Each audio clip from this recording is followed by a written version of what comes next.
Hi guys, this is Botchi Santos and you're watching Turbo Zone. Today we've got the Lexus LC500, Lexus's newest, most amazing Gran Turismo coupe.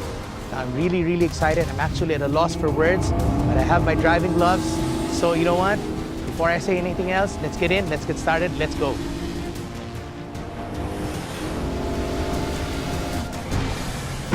You don't normally see this, but I'm driving a Lexus.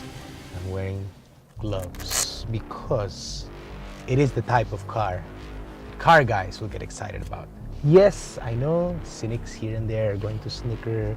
Why am I wearing gloves? Well, the truth is my hands get sweaty with excitement and anticipation whenever I drive a properly fast car. And trust me, this is proper fast.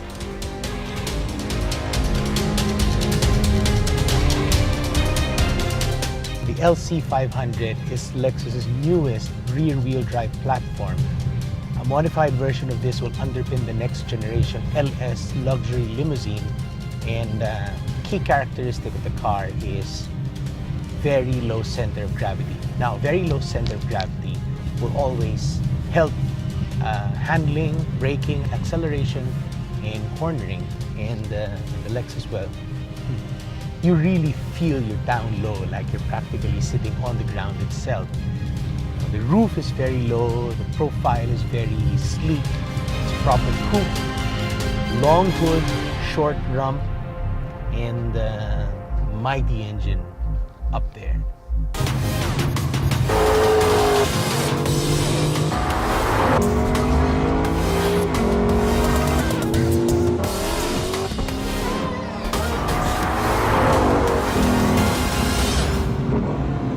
Interestingly, even though it has a big V8 up front, it's actually a very lightweight V8. It's an alloy block, aluminum, magnesium, and whatever secret metals that Lexus uses to keep it physically small, and it allows the engine to be behind the steering gear. Now, that's one of the secrets of this car. Despite being quite heavy, it weighs almost 2 tons. And you do feel the weight for the most part, but considering what it can do, you'd be surprised that it can do what it can do. Cornering, braking, accelerating, despite weighing close to 2 tons. That's because the center of the weight of the Lexus is very much in between the front and rear axles. So that really helps, aside from the low center of gravity. The transmission is an all-new 10-speed automatic, first time being used here in the LC500. It has a wider spread of torque, and horsepower is better utilized because it has 10 ratios. I guess 6 isn't as good as 8, which isn't as good as 10. So Lexus saw fit to make it 10 speeds. The result is, you feel the torque more, you feel the horsepower more when you floor it.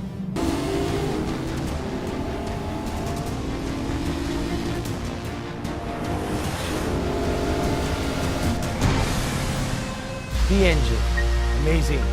I love it.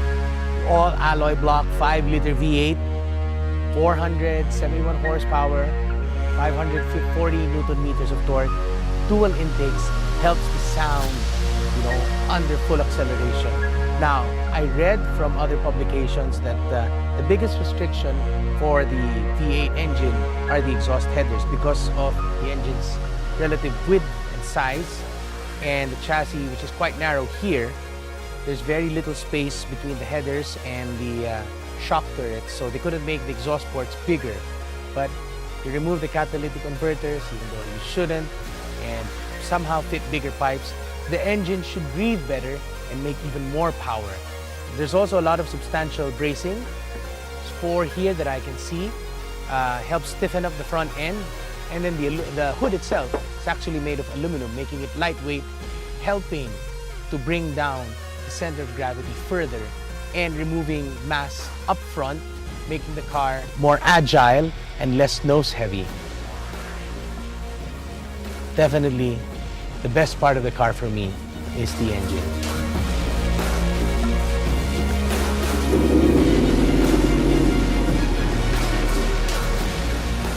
And the center instrument cluster, just like a lot of new luxury and sports cars, it's actually a large LCD display. We saw something similar from before in the Lexus LFA supercar, and now we find it here on the LC500.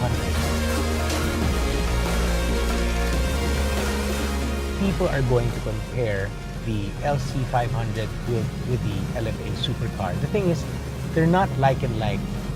The LC500 is much heavier, and the LC500 uses a V8 versus the LFA, which uses a V10. But also, the LFA was meant to be an out-and-out sports car. The LC500 is a proper gran turismo or grand touring coupe. You know, this thing is designed to travel very long distances and absolute comfort. This is as good as it gets.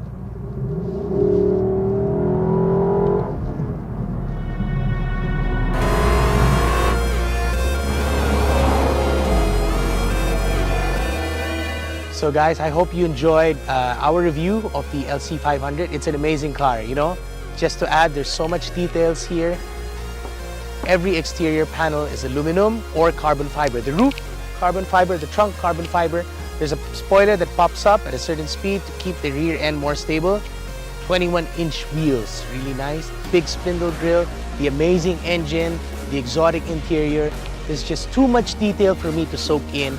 I could spend hours upon hours upon hours, you know, poking, tinkering, inspecting the car, and sharing it with all of you. Unfortunately, until then, until things change, until we have more airtime, this is Botchi Santos. You're watching Turbo Zone. See you next week, guys.